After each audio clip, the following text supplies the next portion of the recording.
Our Indian markets have been on an absolute bull run over the last 4 years. So in the month of January of 2020, Nifty was trading at 12,000 just before the COVID crash. And in the month of Jan 2024, Nifty has touched the mark of 22,000. All of them are waiting for that perfect time to enter, which is at the 52-week low or maybe at even a 2-year low to catch that bottom and to ride back the profits from up there. But unfortunately, that has not happened over the last 4 years. And here I would like to add that it is a common misconception in the market that you have to buy low and sell high. There is one other thing you can do to make money, which is buy high and sell even higher. Introducing to you the concept of momentum investing or breakout trading for the short-term traders. Here is where you buy high and then you sell higher. So first, let us learn what is momentum investing in the first place. So momentum investing is also called as riding the wave. Instead of swimming to the shore on your own, you can ride the wave and the wave will take you to the shore.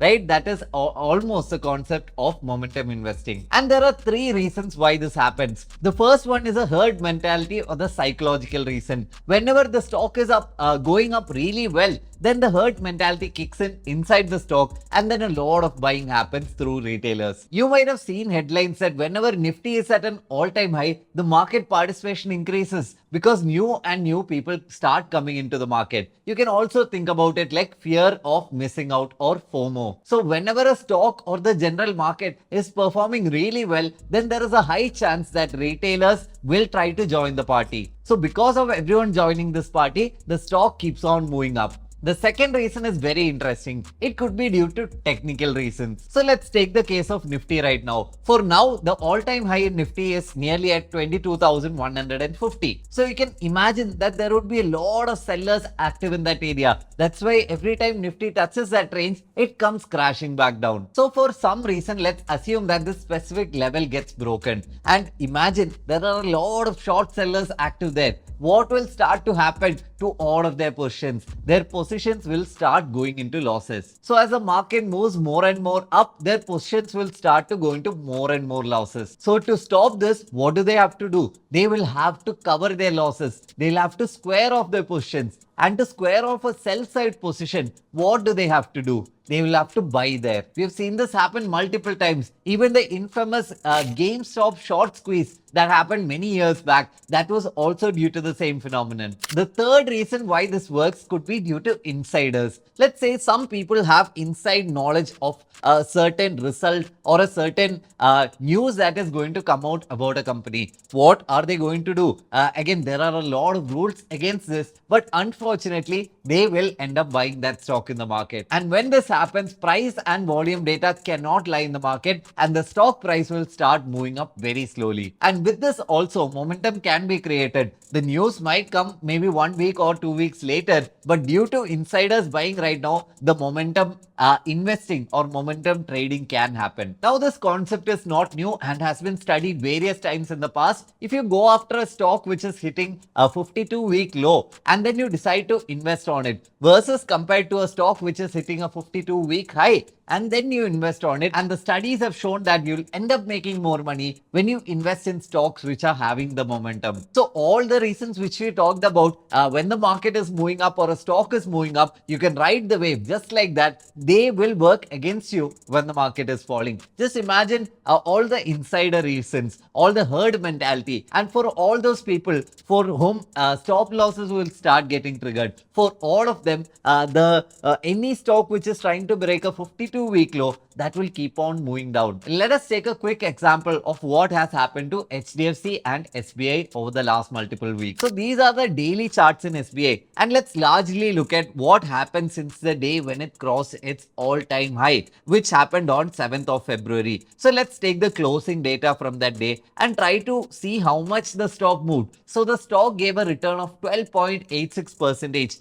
till today when we are shooting, just in the span of 7 to 8 days. So what is happening is, due to all of the reasons we said earlier, due to the momentum coming inside the stock has given a good breakout and is on a rally mood. Now comparing it to what happened on HDFC Bank, a lot of people invested in HDFC Bank at the time of this closing, right? Trying to catch a falling knife, as they say. And when that happened, let's compare from what happened in HDFC Bank that day.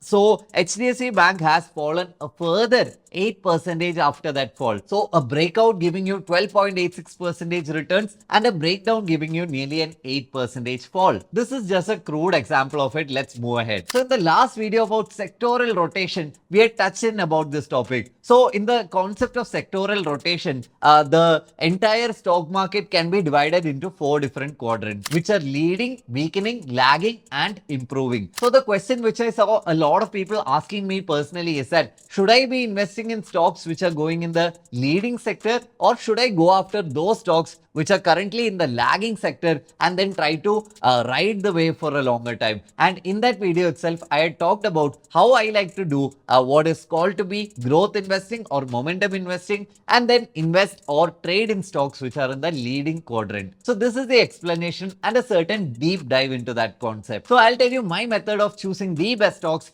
which are going to have a good momentum in the short to medium term. So it's fairly simple. First, look at stocks which are giving unusually high price changes. So I look at stocks largely in the Nifty 500 family. This could be from the small cap, mid cap, and even large cap sector. But I do not go into micro cap stocks, which is not my game. So when I open the chart, this should be an unusual change in price which we are seeing randomly on that day. And I'll quickly do a Google search to ensure that this is not due to any random result announcement or due to any news about the company. So what happens here? Identify stocks which are having nearly 3 to 5% change in their price on a very specific day. And after that, what you have to do? You'll have to get a second confirmation here as well. Because as I said earlier, price and volume do not lie in the market. So when we look into the volume, what I usually do is a 7-day strategy. The volume on the day of the breakout should be very much higher than the average of the last multiple days. You can quickly have a glance through TradingView, look at the bottom volume bars and understand if the stock is showing unusually high volumes. Or you can easily set up a screener of your own. All you have to do is look at these things: unusual price change without much reasons and unusual volume change. And after that, I quickly also look into a third thing, which is that this